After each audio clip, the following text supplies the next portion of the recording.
Book 4. The visit to King Menelaus, who tells his story. Meanwhile, the suitors in Ithaca plot against Telemachus. Now, when the sun had set and darkness was over the land, they reached the low-lying city of Lacedaemon, where they drove straight to the abode of Menelaus, and found him in his own house, feasting with his many clansmen in honor of the wedding of his son, and also of his daughter, whom he was marrying to the son of that valiant warrior Achilles. He had given his consent and promised her to him while he was still at Troy, and now the gods were bringing the marriage about. So he was sending her with chariots and horses to the city of the Myrmidons, over whom Achilles' son was reigning. For his only son he had found a bride from Sparta, the daughter of Elector. This son, Megapenthes, was born to him of a bondwoman, for heaven vouchsafed Helen no more children after she had borne Hermione, who was fair as golden Venus herself. So the neighbors and kinsmen of Menelaus were feasting and making merry in his house. There was a bard also to sing to them and play his lyre, while 2 tumblers went about performing in the midst of them when the man struck up with his tune. Telemachus and the son of Nestor stayed their horses at the gate, whereon Eteoneus, servant to Menelaus, came out, and as soon as he saw them, ran hurrying back into the house to tell his master. He went close up to him and said, "Menelaus, there are some strangers come here, 2 men, who look like sons of Jove. What are we to do? Shall we take their horses out, or tell them to find friends elsewhere as best they can?" Menelaus was very angry, and said, "Eteoneus, son of Bethus, you never used to be a fool, but now you talk like a simpleton. Take their horses out, of course, and show the strangers in that they may have supper. You and I stayed often enough at other people's houses before we got back here, where heaven grant that we may rest in peace henceforward." So Eteoneus bustled back and bade the other servants come with him. They took their sweating steeds from under the yoke, made them fast to the mangers, and gave them a feed of oats and barley mixed. Then they leaned the chariot against the end wall of the courtyard, and led the way into the house. Telemachus and Pisistratus were astonished when they saw it, for its splendor was as that of the sun and moon. Then, when they had admired everything to their heart's content, they went into the bathroom and washed themselves. When the servants had washed them and anointed them with oil, they brought them woolen cloaks and shirts, and the 2 took their seats by the side of Menelaus. A maidservant brought them water in a beautiful golden ewer, and poured it into a silver basin for them to wash their hands, and she drew a clean table beside them.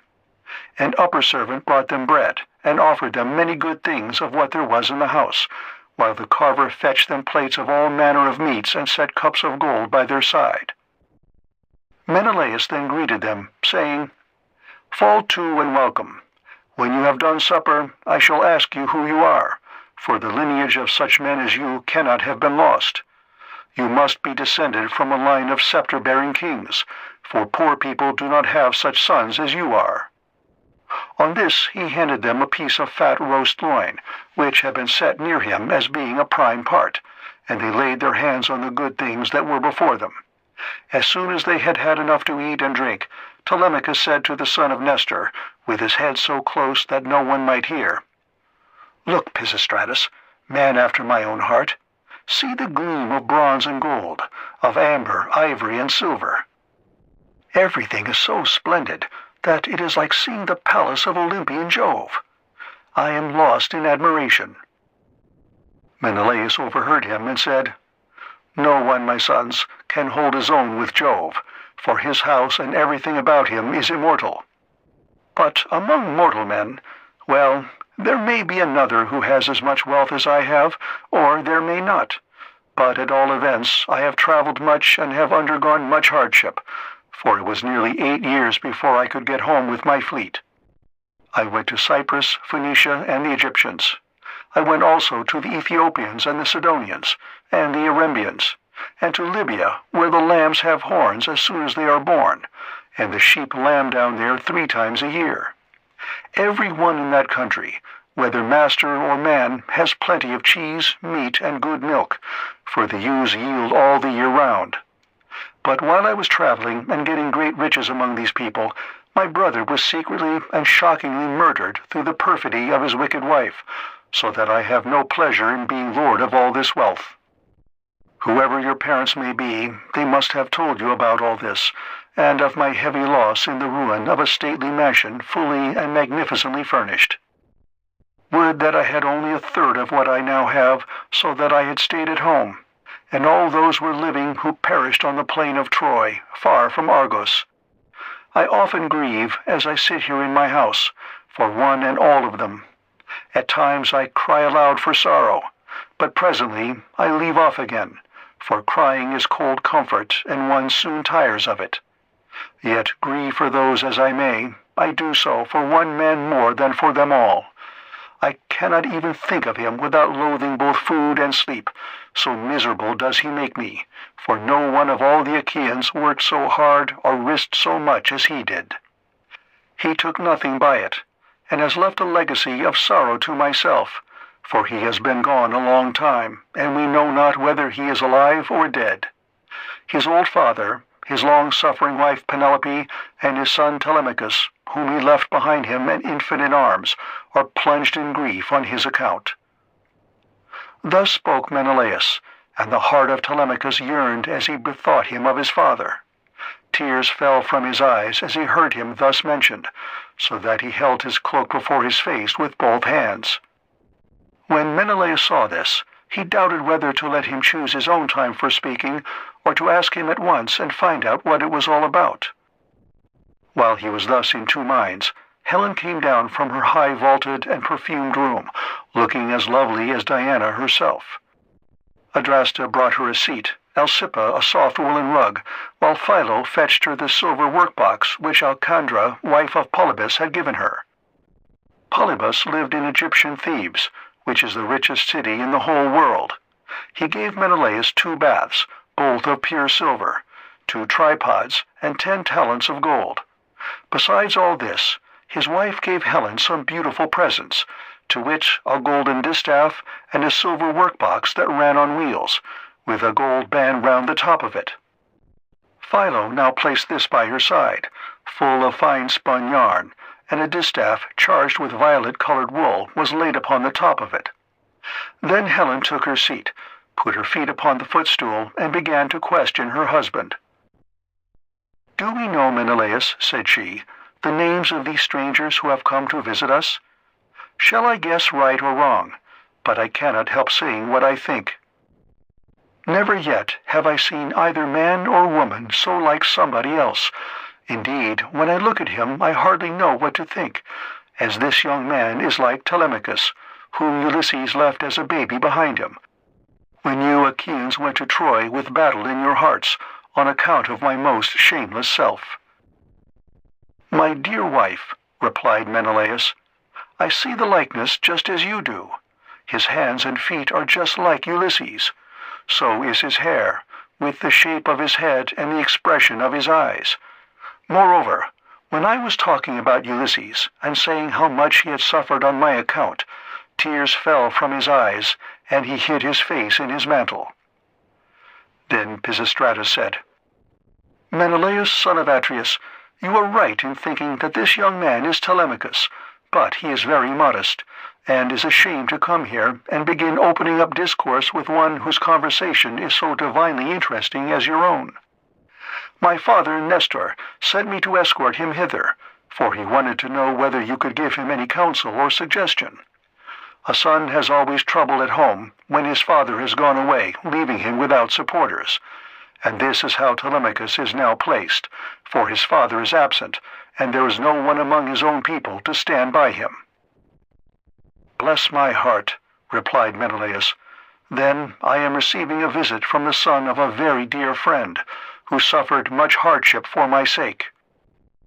I had always hoped to entertain him with most marked distinction when heaven had granted us a safe return from beyond the seas. I should have founded a city for him in Argos, and built him a house. I should have made him leave Ithaca with his goods, his son, and all his people, and should have sacked for them some one of the neighboring cities that are subject to me. We should thus have seen one another continually, and nothing but death could have interrupted so close and happy an intercourse. I suppose, however, that heaven grudged us such great good fortune, for it has prevented the poor fellow from ever getting home at all." Thus did he speak, and his words set them all a-weeping.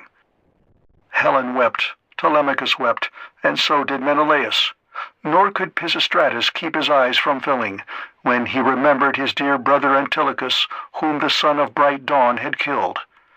Thereon he said to Menelaus, "Sir, my father Nestor, when we used to talk about you at home, told me you were a person of rare and excellent understanding.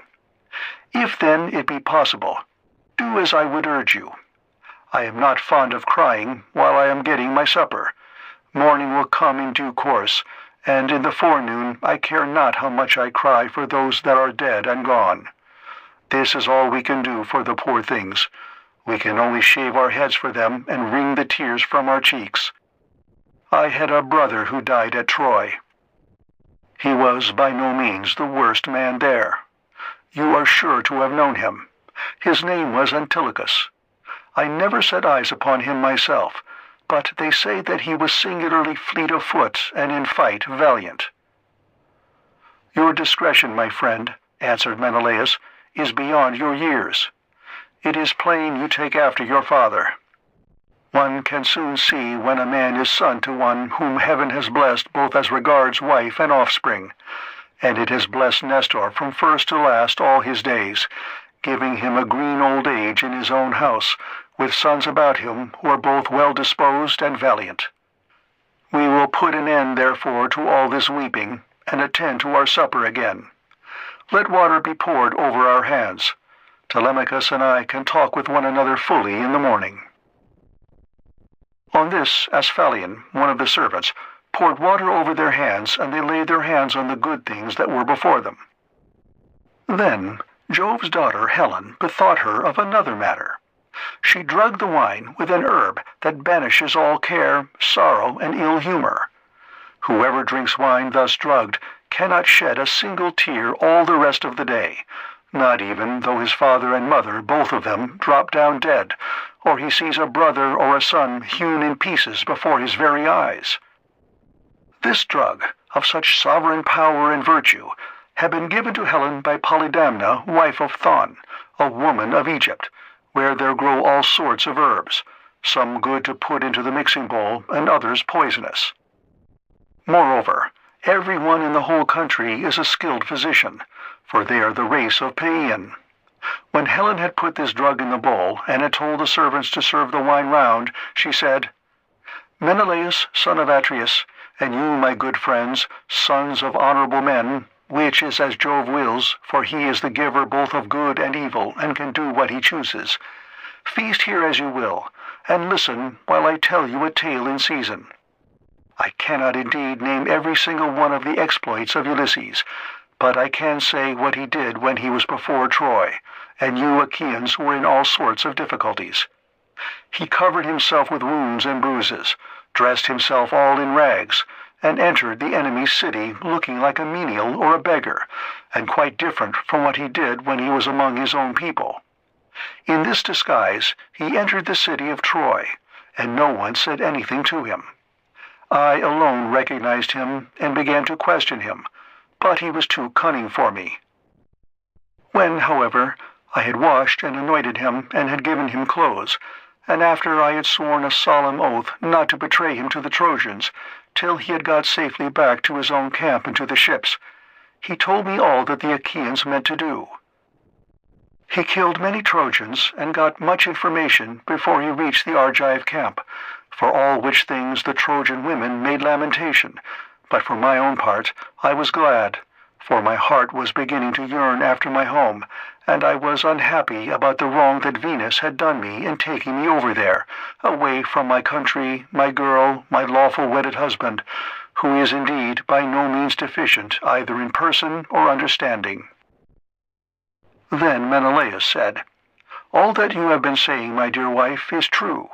I have traveled much and have had much to do with heroes, but I have never seen such another man as Ulysses.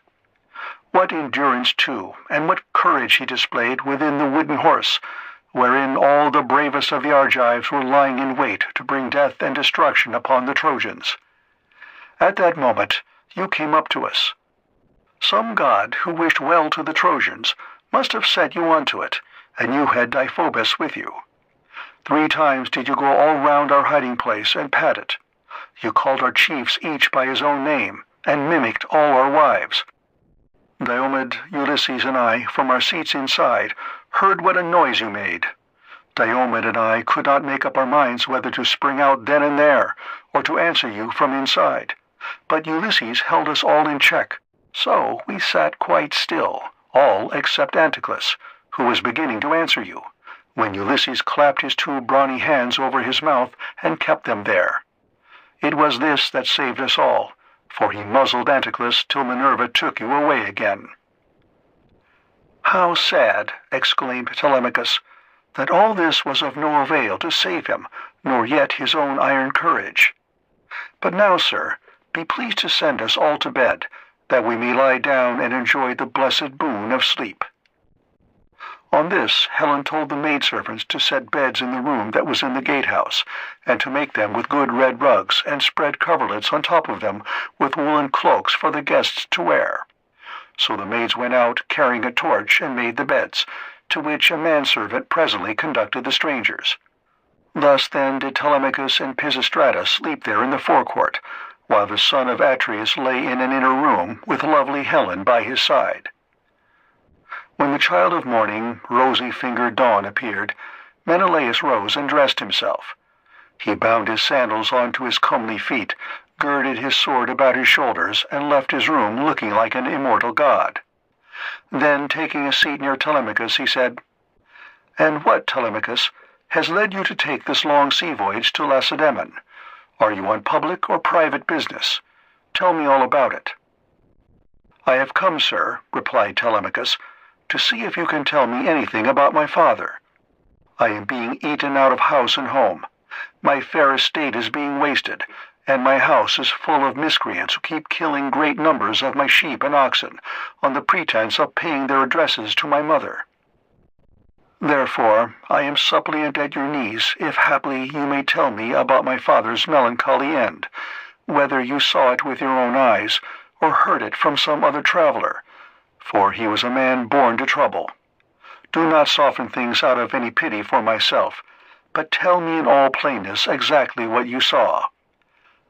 If my brave father Ulysses ever did you loyal service, either by word or deed, when you Achaeans were harassed by the Trojans, bear it in mind now as in my favor, and tell me truly all." Menelaus, on hearing this, was very much shocked. "So," he exclaimed, "these cowards would usurp a brave man's bed? A hind might as well lay her newborn young in the lair of a lion, and then go off to feed in the forest or in some grassy dell. The lion, when he comes back to his lair, will make short work of the pair of them, and so will Ulysses with these suitors. By Father Jove, Minerva, and Apollo, if Ulysses is still the man that he was when he wrestled with Philomylides in Lesbos, and threw him so heavily that all the Achaeans cheered him, if he is still such, and were to come near these suitors, they would have a short shrift and a sorry wedding. As regards your questions, however, I will not prevaricate nor deceive you, but will tell you without concealment all that the old man of the sea told me. I was trying to come on here, but the gods detained me in Egypt, for my hecatombs had not given them full satisfaction, and the gods are very strict about having their dues. Now off Egypt, about as far as a ship can sail in a day with a good stiff breeze behind her, there is an island called Pharos. It has a good harbor, from which vessels can get out into open sea when they have taken in water, and here the gods becalmed me 20 days without so much as a breath of fair wind to help me forward. We should have run clean out of provisions, and my men would have starved, if a goddess had not taken pity upon me and saved me in the person of Idothea, daughter to Proteus, the old man of the sea, for she had taken a great fancy to me.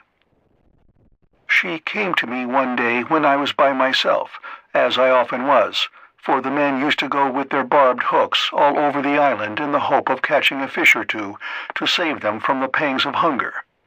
Stranger, said she, it seems to me that you like starving in this way. At any rate, it does not greatly trouble you, for you stick here day after day, without even trying to get away, though your men are dying by inches.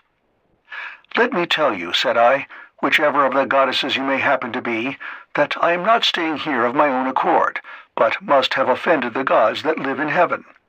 Tell me, therefore, for the gods know everything, which of the immortals it is that is hindering me in this way, and tell me also how I may sail the sea so as to reach my home. Stranger, replied she, I will make it all quite clear to you. There is an old immortal who lives under the sea hereabouts, and whose name is Proteus. He is an Egyptian, and people say he is my father. He is Neptune's head man, and knows every inch of ground all over the bottom of the sea. If you can snare him and hold him tight, he will tell you about your voyage, what courses you are to take, and how you are to sail the sea so as to reach your home. He will also tell you, if you so will, all that has been going on at your house, both good and bad, while you have been away on your long and dangerous journey. Can you show me, said I, some stratagem by means of which I may catch this old god without his suspecting it and finding me out? For a god is not easily caught, not by a mortal man. Stranger, said she, I will make it all quite clear to you. About the time when the sun shall have reached mid-heaven, the old man of the sea comes up from under the waves, heralded by the west wind that furs the water over his head. As soon as he has come up, he lies down and goes to sleep in a great sea cave, where the seals, Halosydnes chickens as they call them, come up also from the gray sea and go to sleep in shoals all round him. And a very strong and fish-like smell do they bring with them. Early tomorrow morning I will take you to this place and will lay you in ambush. Pick out, therefore, the 3 best men you have in your fleet, and I will tell you all the tricks that the old man will play you. First, he will look over all his seals and count them. Then, when he has seen them and tallied them on his 5 fingers, he will go to sleep among them, as a shepherd among his sheep. The moment you see that he is asleep, seize him. Put forth all your strength and hold him fast, for he will do his very utmost to get away from you. He will turn himself into every kind of creature that goes upon earth, and will become also both fire and water. But you must hold him fast and grip him tighter and tighter, till he begins to talk to you and comes back to what he was when you saw him go to sleep. Then you may slacken your hold and let him go. You can ask him which of the gods it is that is angry with you, and what you must do to reach your home over the seas. Having so said, she dived under the waves, whereon I turned back to the place where my ships were ranged upon the shore, and my heart was clouded with care as I went along. When I reached my ship, we got supper ready, for night was falling, and camped down upon the beach. When the child of morning, rosy-fingered dawn appeared, I took the 3 men on whose prowess of all kinds I could most rely, and went along by the seaside, praying heartily to heaven. Meanwhile, the goddess fetched me up 4 sealskins from the bottom of the sea, all of them just skinned, for she meant playing a trick upon her father. She then dug 4 pits for us to lie in, and sat down to wait till we should come up. When we were close to her, she made us lie down in the pits one after the other, and threw a sealskin over each of us. Our ambuscade would have been intolerable, for the stench of the fishy seals was most distressing. Who would go to bed with a sea monster if he could help it? But here, too, the goddess helped us, and thought of something that gave us great relief, for she put some ambrosia under each man's nostrils, which was so fragrant that it killed the smell of the seals. We waited the whole morning and made the best of it, watching the seals come up in hundreds to bask upon the seashore, till at noon the old man of the sea came up too, and when he found his fat seals, he went over them and counted them. We were among the first he counted, and he never suspected any guile, but laid himself down to sleep as soon as he had done counting. Then we rushed upon him with a shout and seized him. on which he began at once with his old tricks, and changed himself first into a lion with a great mane. Then all of a sudden he became a dragon, a leopard, a wild boar. The next moment he was running water, and then again, directly, he was a tree. But we stuck to him and never lost hold, till at last the cunning old creature became distressed, and said, "Which of the gods was it, son of Atreus, that hatched this plot with you for snaring me and seizing me against my will? What do you want?" "You know that yourself, old man," I answered. "You will gain nothing by trying to put me off. It is because I have kept so long in this island and see no sign of my being able to get away. I am losing all heart. Tell me then, for you gods know everything, which of the immortals it is that is hindering me, and tell me also how I may sail the sea so as to reach my home." Then he said, "If you would finish your voyage and get home quickly, you must offer sacrifices to Jove and to the rest of the gods before embarking.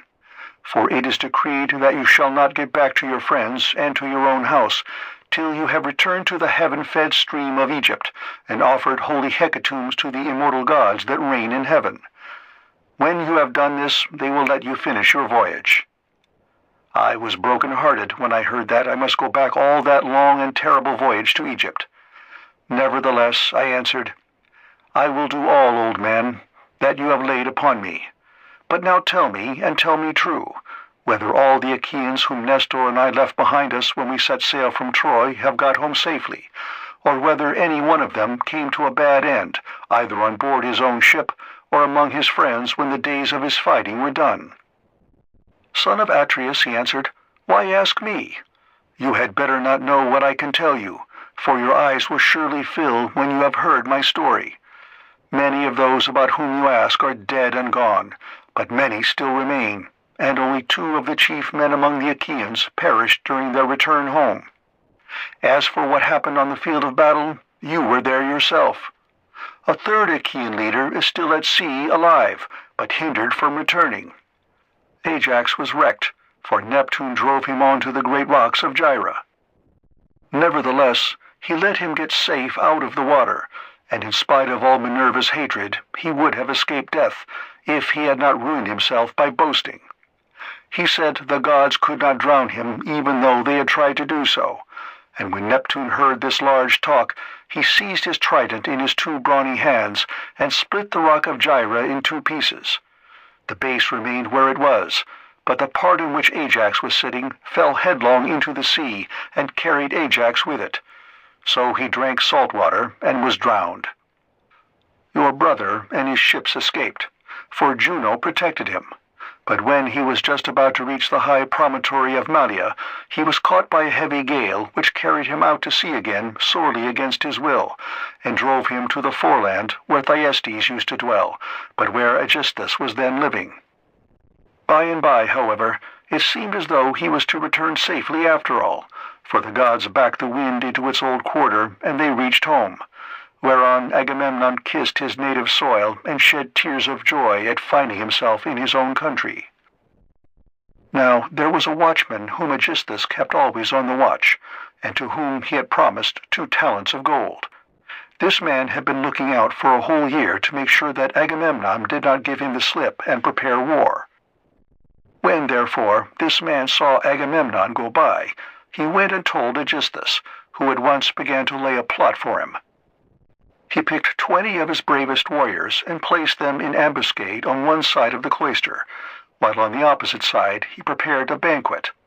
Then he sent his chariots and horsemen to Agamemnon and invited him to the feast, but he met foul play. He got him there, all unsuspicious of the doom that was awaiting him, and killed him when the banquet was over, as though he were butchering an ox in the shambles. Not one of Agamemnon's followers was left alive, nor yet one of Aegisthus, but they were all killed there in the cloisters. Thus spoke Proteus, and I was broken-hearted as I heard him. I sat down upon the sands and wept. I felt as though I could no longer bear to live, nor look upon the light of the sun. Presently, when I had had my fill of weeping and writhing upon the ground, the old man of the sea said, "Son of Atreus, do not waste any more time in crying so bitterly. It can do no manner of good. find your way home as fast as ever you can, for Aegisthus may still be alive. And even though Orestes has been beforehand with you in killing him, you may yet come in for his funeral." On this I took comfort in spite of all my sorrow, and said, "I know then about these two. Tell me therefore about the third man of whom you spoke. Is he still alive, but at sea and unable to get home, or is he dead? Tell me, no matter how much it may grieve me." "The third man," he answered, "is Ulysses, who dwells in Ithaca. I can see him in an island, sorrowing bitterly in the house of the nymph Calypso, who is keeping him prisoner, and he cannot reach his home, for he has no ships nor sailors to take him over the sea. As for your own end, Menelaus, you shall not die in Argos, but the gods will take you to the Elysian plain, which is at the ends of the world. There, fair-haired Rhadamanthus reigns, and men lead an easier life than anywhere else in the world. For in Elysium there falls not rain, nor hail, nor snow, but Oceanus breathes ever with a west wind that sings softly from the sea, and gives fresh life to all men. This will happen to you because you have married Helen, and are Jove's son-in-law." As he spoke, he dived under the waves, whereon I turned back to the ships with my companions, and my heart was clouded with care as I went along. When we reached the ships, we got supper ready, for night was falling, and camped down upon the beach. When the child of morning, rosy-fingered Dawn, appeared, we drew our ships into the water, and put our masts and sails within them. Then we went on board ourselves, took our seats on the benches, and smote the grey sea with our oars. I again stationed my ships in the heaven-fed stream of Egypt, and offered hecatombs that were full and sufficient. When I had thus appeased heaven's anger, I raised a barrow to the memory of Agamemnon, that his name might live forever, after which I had a quick passage home, for the gods sent me a fair wind. And now for yourself. Stay here some 10 or 12 days longer, and I will then speed you on your way. I will make you a noble present of a chariot and 3 horses. I will also give you a beautiful chalice, that so long as you live, you may think of me whenever you make a drink offering to the immortal gods." "Son of Atreus," replied Telemachus, "do not press me to stay longer. I should be contented to remain with you for another 12 months. I find your conversation so delightful that I should never once wish myself at home with my parents. But my crew, whom I have left at Pylos, are already impatient, and you are detaining me from them. As for any present you may be disposed to make me, I had rather that it should be a piece of plate. I will take no horses back with me to Ithaca, but will leave them to adorn your own stables, for you have much flat ground in your kingdom, where lotus thrives, as also meadow-sweet and wheat and barley, and oats with their white and spreading ears. Whereas in Ithaca we have neither open fields nor racecourses, and the country is more fit for goats than horses, and I like it the better for that. None of our islands have much level ground, suitable for horses, and Ithaca least of all." Menelaus smiled and took Telemachus's hand with his own. "What you say," said he, "shows that you come of good family. I both can and will make this exchange for you, by giving you the finest and most precious piece of plate in all my house. It is a mixing bowl by Vulcan's own hand, of pure silver except the rim, which is inlaid with gold. Phaedimus, king of the Sidonians, gave it me in the course of a visit which I paid him when I returned thither on my homeward journey. I will make you a present of it." Thus did they converse, and guests kept coming to the king's house. They brought sheep and wine, while their wives had put up bread for them to take with them. So they were busy cooking their dinners in the courts. Meanwhile, the suitors were throwing discs or aiming with spears at a mark on the level ground in front of Ulysses' house, and were behaving with all of their old insolence. Antinous and Eurymachus, who were their ringleaders and much the foremost among them all, were sitting together when Naaman, son of Phronius, came up and said to Antinous, "Have we any idea, Antinous, on what day Telemachus returns from Pylos? He has a ship of mine, and I want it, to cross over to Elis. I have 12 brood-mares there with yearling mule-foals by their side, not yet broken in, and I want to bring one of them over here and break him." They were astounded when they heard this, for they had made sure that Telemachus had not gone to the city of Neleus. They thought he was only away somewhere on the farms, and was with the sheep or with the swineherd. So Antinous said, "When did he go? Tell me truly, and what young men did he take with him? Were they freemen or his own bondsmen? For he might manage that too. Tell me also, did you let him have the ship of your own free will because he asked you, or did he take it without your leave?" "I lent it him," answered Noemon. "What else could I do when a man of his position said he was in a difficulty and asked me to oblige him? I could not possibly refuse. As for those who went with him, they were the best young men we have, and I saw Mentor go on board as captain, or some god who was exactly like him. I cannot understand it, for I saw Mentor here myself yesterday morning, and yet he was then setting out for Pylos." Noemon then went back to his father's house, but Antinous and Eurymachus were very angry. They told the others to leave off playing and to come and sit down along with themselves. When they came, Antinous, son of Eupeithes, spoke in anger. His heart was black with rage, and his eyes flashed fire as he said, "Good heavens! This voyage of Telemachus is a very serious matter. We had made sure that it would come to nothing, but the young fellow has got away in spite of us, and with a picked crew too. He will be giving us trouble presently. May Jove take him before he is full grown. Find me a ship, therefore, with a crew of 20 men, and I will lie in wait for him in the straits between Ithaca and Samos. He will then rue the day that he set out to try and get news of his father." Thus did he speak, and the others applauded his saying. They then all of them went inside the buildings. It was not long ere Penelope came to know what the suitors were plotting, for a manservant, Medon, overheard them from outside the outer court as they were laying their schemes within, and went to tell his mistress. As he crossed the threshold of her room, Penelope said, "Medon, what have the suitors sent you here for?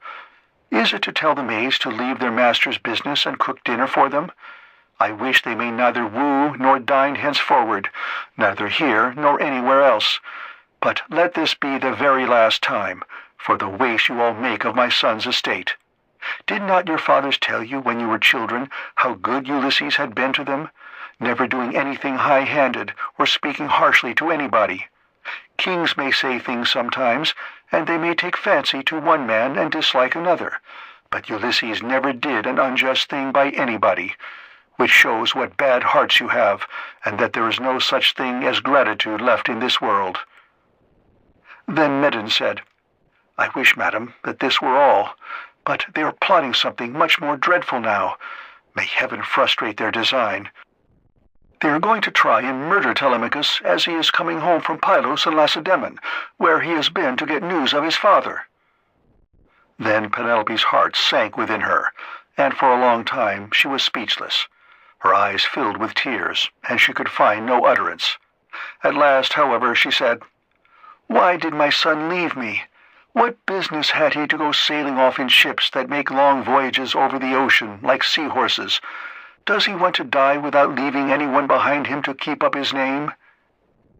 "I do not know," answered Medon, "whether some god set him on to it, or whether he went on his own impulse to see if he could find out if his father was dead or alive and on his way home." Then he went downstairs again, leaving Penelope in an agony of grief. There were plenty of seats in the house, but she had no heart for sitting on any one of them. She could only fling herself on the floor of her own room and cry. Whereon all the maids in the house, both old and young, gathered round her and began to cry too, till at last, in a transport of sorrow, she exclaimed, "My dears, heaven has been pleased to try me with more affliction than any other woman of my age and country. First, I lost my brave and lion-hearted husband, who had every good quality under heaven, and whose name was great over all Hellas and middle Argos. And now my darling son is at the mercy of the winds and waves, without my having heard one word about his leaving home. You hussies, there was not one of you would so much as think of giving me a call out of my bed, though you all of you very well knew what he was starting. If I had known he meant taking this voyage, he would have had to give it up, no matter how much he was bent upon it, or leave me a corpse behind him, one or other. Now, however, go some of you and call old Dolius, who was given me by my father on my marriage, and who is my gardener. Bid him go at once and tell everything to Laertes, who may be able to hit on some plan for enlisting public sympathy on our side, as against those who are trying to exterminate his own race and that of Ulysses."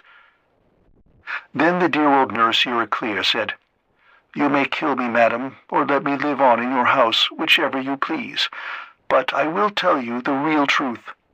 I knew all about it, and gave him everything he wanted in the way of bread and wine, but he made me take my solemn oath that I would not tell you anything for some 10 or 12 days, unless you asked or happened to hear of his having gone, for he did not want to spoil your beauty by crying.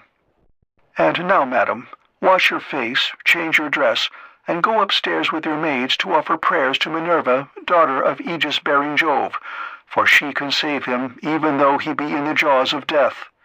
Do not trouble Laertes, he has trouble enough already. Besides, I cannot think that the gods hate the race of the son of Arcesius so much, but there will be a son left to come up after him, and inherit both the house and the fair fields that lie far all around it." With these words she made her mistress leave off crying, and dried the tears from her eyes. Penelope washed her face, changed her dress, and went upstairs with her maids.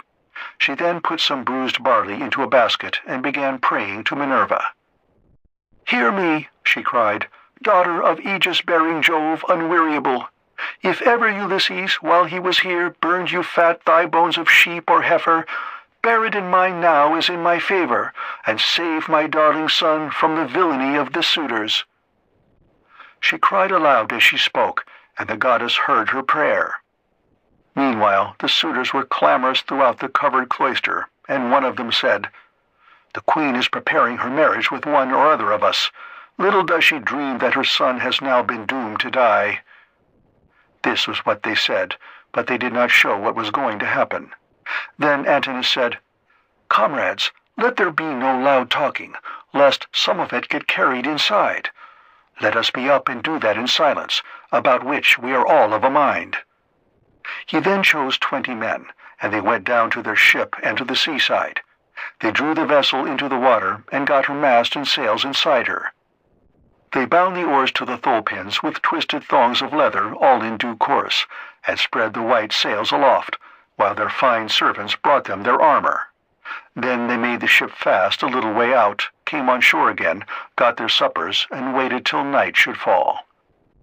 But Penelope lay in her own room upstairs, unable to eat or drink, and wondering whether her brave son would escape, or be overpowered by the wicked suitors. Like a lioness caught in the toils with huntsmen hemming her in on every side, she thought and thought till she sank into a slumber, and lay on her bed bereft of thought and motion. Then Minerva bethought her of another matter, and made a vision in the likeness of Penelope's sister Iphtime, daughter of Icarius, who had married Eumelus and lived in Pheræ. She told the vision to go to the house of Ulysses, and to make Penelope leave off crying. So it came into her room by the hole through which the thong went for pulling the door to, and hovered over her head, saying, "You are asleep, Penelope. The gods who live at ease will not suffer you to weep and be so sad. Your son has done them no wrong, so he will yet come back to you." Penelope, who was sleeping sweetly at the gates of dreamland, answered, "Sister, why have you come here? You do not come very often, but I suppose that is because you live such a long way off. Am I, then, to leave off crying and refrain from all the sad thoughts that torture me? I, who have lost my brave and lion-hearted husband, who had every good quality under heaven, and whose name was great all over Hellas and middle Argos. And now my darling son has gone off on board of a ship, a foolish fellow, who has never been used to roughing it, nor to going about among gatherings of men. I am even more anxious about him than about my husband. I am all in a tremble when I think of him, lest something should happen to him, either from the people among whom he has gone, or by sea, for he has many enemies who are plotting against him, and are bent on killing him before he can return home." Then the vision said, "Take heart, and be not so much dismayed. There is one gone with him, whom many a man would be glad enough to have stand by his side. I mean Minerva. It is she who has compassion upon you, and who has sent me to bear you this message." "Then," said Penelope, "if you are a god or have been sent here by divine commission, tell me also about the other unhappy one. Is he still alive, or is he already dead and in the house of Hades?" And the vision said, "I shall not tell you for certain whether he is alive or dead, and there is no use in idle conversation." Then it vanished through the thong-hole of the door and was dissipated into thin air. But Penelope rose from her sleep refreshed and comforted, so vivid had been her dream. Meantime, the suitors went on board and sailed their ways over the sea, intent on murdering Telemachus. Now there was a rocky islet called Asteris, of no great size, in mid-channel between Ithaca and Samos, and there is a harbor on either side of it where a ship can lie. Here then the Achaeans placed themselves in ambush.